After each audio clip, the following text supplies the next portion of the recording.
नमस्कार दोस्तों, मैं अमित कुमार पांडे क्लासेस से और आज आप सभी के बीच उपस्थित हुआ हूँ।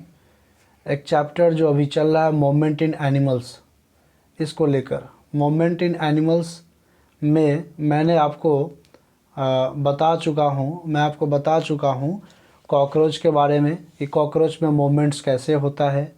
उसके बाद बर्ड्स के बारे में मैंने बताया कि बर्ड्स में मोमेंट कैसे होता है, और अर्थवर्म के बारे में भी मैंने बताया। ठीक है। और आज जो हम लोग पढ़ेंगे वो स्नेल के बारे में पढ़ेंगे कि स्नेल में मोमेंट जो होता है वो कैसे होता है। ठीक है, तो देखते हैं क्या है। सबसे पहले स्नेल के कुछ बेसिक चीज़ के बारे में हम लोग जान लें और उसके साथ साथ मोमेंट के बारे में भी हम लोग जानेंगे। सबसे पहला पॉइंट है कि ईट प्लांट्स एंड डेड एनिमल्स। ये क्या खाते हैं? प्लांट्स को खाते हैं और डेड एनिमल्स को खाते हैं। ठीक है ना। दूसरा, soft body covered with shell. इसका जो बॉडी जो होता है वो बहुत ही सॉफ्ट होता है क्योंकि मसल से बना हुआ रहता है, और उसके ऊपर एक कवर्ड पार्ट होता है जिसको हम लोग क्या कहते हैं? सेल कहते हैं। ठीक है ना। जैसे आपने अगर अंडा खाया होगा तो अंडा के ऊपर वाले जो भाग होता है उसको हम लोग क्या कहते हैं? सेल कहते हैं। उसी तरह से स्नेल के ऊपर वाले पार्ट्स जो होते हैं उसको हम लोग सेल कहते हैं। वो मसल्स को कवर करके रखता है। ठीक है ना। तीसरा पॉइंट है हैव मस्कुलर फुट। इसके पास क्या होता है? मस्कुलर फुट होता है। मस्कुलर मूवमेंट के कारण ही वो आगे की तरफ वो मूव कर पाते हैं। ठीक है ना। मस्कुलर फुट होता है, और muscular foods help in body movement. और मस्कुलर फूड क्या करते हैं?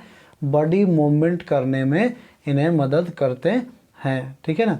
Snail moves very slowly. अगर आपने देखा भी होगा, ज़्यादातर ये गांव क्षेत्र में जो है, ग्रामीण क्षेत्र में है, दिखाई देता है।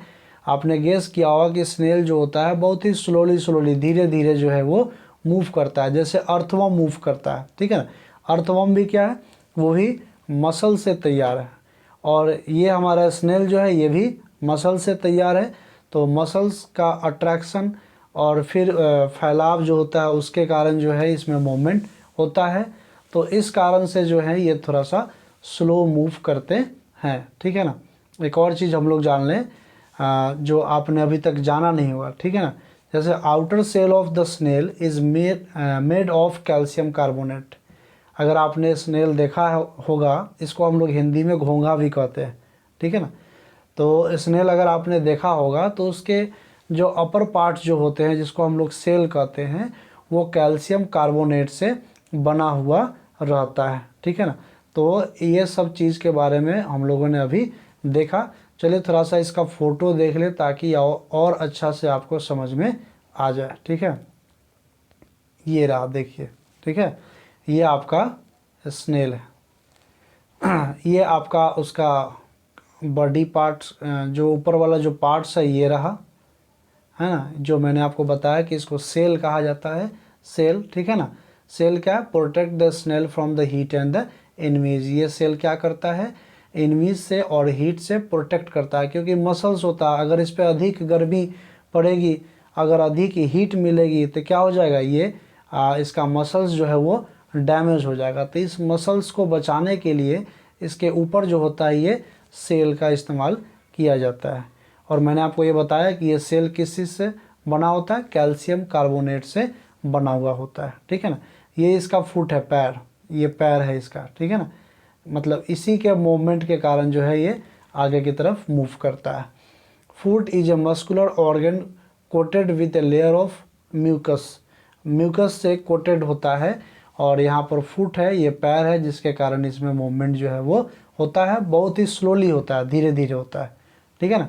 और आपने गौर किया होगा कि इसके ऊपर ये दो जो है, जैसे एंटीना जो होता है ना, उस तरह का निकला हुआ रहता है। इसको हम लोग कहते हैं tentacles.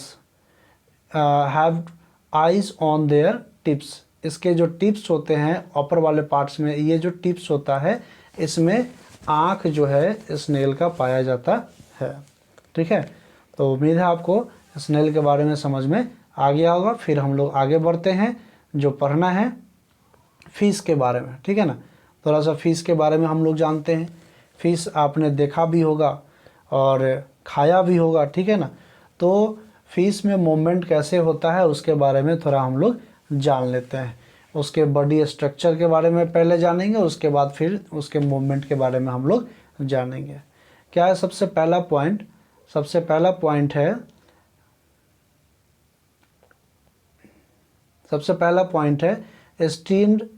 Streamline shape of the body. इसका जो बॉडी का जो शेप होता है वो स्ट्रीमलाइन शेप होता है। स्ट्रीमलाइन शेप करने का मतलब ये है कि बहुत ही आगे से पतला जो होता है उसका शेप बनाया हुआ रहता है। जैसे आपने साइकिल रेसर को देखा होगा जो साइकिल रेसिंग करता है, तो अगर आप स्ट्रेट होके हैंडल पकड़ के अगर आप साइकिल चलाएंगे तो तेज़ी से साइकिल नहीं चला सकते हैं। वही अगर आप थोड़ा सा ही सिर को डाउन करें और डाउन करने के बाद अगर आप साइकिल को चलाते हैं तो क्या हो जाता है, साइकिल आपका तेज़ी से चलता है। मतलब होता क्या है कि ये हमारा सर जो होता है एयर को काटने के लिए ये मदद करता है, ताकि हम एयर को काटते हुए आगे की तरफ मूव करें। उसी तरह से फिश में होता है। आपने देखा होगा कि फिश का आगे वाला पार्ट जो होता है वो ऐसे होता है, फिर बीच में फैला हुआ रहता है और फिर बैक साइड में जो होता है वो पतला होता है, ठीक है ना। तो ये स्ट्रीम लाइन शेप जो होता है इसका जो बॉडी होता है फिश का। दूसरा, skeleton of the fish is covered with bye muscles. इसके भीतर स्केलेटन भी पाए जाते हैं, बहुत पतले पतले पाए जाते हैं, जिसको हम लोग कांटा भी कहते हैं। अगर आपने खाया होगा मछली तो देखा होगा वो कांटा जो होता है वही उसका स्केलेटन है, क्योंकि छोटा मैमल्स है तो उनके पास जो बोन्स होंगे वो छोटे छोटे ही होंगे, ठीक है ना। तो स्केलेटन जो होते हैं वो कवर्ड होते हैं मसल्स से, ठीक है। तीसरा पॉइंट है locomotion is achieved by lateral contraction of the whole muscles body with final thrust by a tail, ठीक है ना।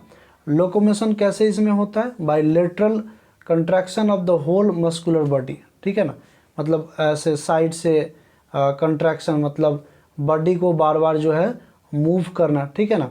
और final thrust by the tail. आपने देखा होगा मछली को कभी पानी में चलते हुए तो अपने पूंछ को जो है पीछे से ऐसे ऐसे धक्का देती है, ठीक है ना। और ये ट्रस्ट के कारण जो है, धक्का के कारण जो है वो मछली जो है लोकोमोशन कर पाती है, ठीक है ना। Tails move side by side, जिसको हम लोग साइड वे भी कहते हैं, ठीक है ना। मछलियों में क्या होती है, जो उनके पास पंख लगे हुए रहते हैं साइड में और या टेल्स जो होते हैं सबसे लास्ट वाले बॉडी पार्ट्स में, उससे ये अपना मूवमेंट जो है वो करते हैं। और ये साइड बाय साइड मूव करते हैं। साइड बाय साइड करने का मतलब कि एक बार ऐसे जाएंगे, फिर ऐसे जाएंगे, फिर ऐसे जाएंगे, और इस तरह से करके जो है मतलब ऐसे ऐसे ऐसे जगह मूव करते हैं। वो कभी भी सीधा मूव नहीं करता है, ऐसे मूव नहीं करता है, ठीक है ना। साइड बाय साइड इसमें मूवमेंट होता है। चलिए थोड़ा सा हम लोग फिगर को भी देख लें ताकि अच्छे से समझ में आ जाए। देखिए ये रहा आपका, ये आपका फिश है, ठीक है ना। देखिए ये आपका फिश है और फिश में जो है देखिए ये अपना बॉडी को क्या कर लिया, थोड़ा सा मोड़ लिया, और मोड़ने के बाद जो है मूव फॉरवर्ड, आगे की तरफ बढ़ा, और साइड वे थोड़ा सा तिरछा करके इसका टेल का भी आप पोजीशन को देख सकते हैं। ये टेल ये अभी नीचे की तरफ है, फिर अभी ये नीचे की तरफ है, फिर ये स्ट्रेट हुआ और फिर ये टेल जो है ऊपर की तरफ ये चला गया, ठीक है ना। तो टेल के द्वारा अपने पूंछों से जो है ऐसे ऐसे पुश करके, थ्रस्ट करके, धक्का देके अपने मूवमेंट जो है वो करते हैं, ठीक है ना। आप इसको भी देख सकते हैं, इसके फिन्स को, पंख को आप देख सकते हैं। इसमें भी क्या होता है, मूवमेंट होता है। ये अपने डायरेक्शन को चेंज करने के लिए, लेफ़्ट राइट चेंज करने के लिए इसका इस्तेमाल जो है ये करती है। मछलियाँ जो हैं इसका इस्तेमाल करती है, ठीक है ना। तो उम्मीद है कि आपको ये मैंने जो बताया आज स्नेल के बारे में और फिश के बारे में अच्छी तरह से समझ में आ गया होगा, ठीक है ना। एक टॉपिक और आपका बचा है जो है आपका स्नैक। स्नैक के बारे में मैं आपको नेक्स्ट वीडियो में लाऊंगा और समझाऊंगा कि स्नेल में स्नैक में मूवमेंट जो होता है वो कैसे होता है। और आज के लिए बस इतना ही, और आपसे अनुरोध होगा कि आप इस वीडियो को ज़रूर लाइक कर दें, कमेंट करके भी बताएं आपको ये वीडियो कैसा लगा, और सब्सक्राइब करना भी ना भूलें ताकि मेरे द्वारा कोई भी वीडियो अगर डाला जाए तो आपके पास सबसे पहले पहुँचे, ठीक है। और ज़रूरतमंद बच्चों को आप इस वीडियो को ज़रूर शेयर करें, ठीक है। तो आज के लिए बस इतना ही। Thank you.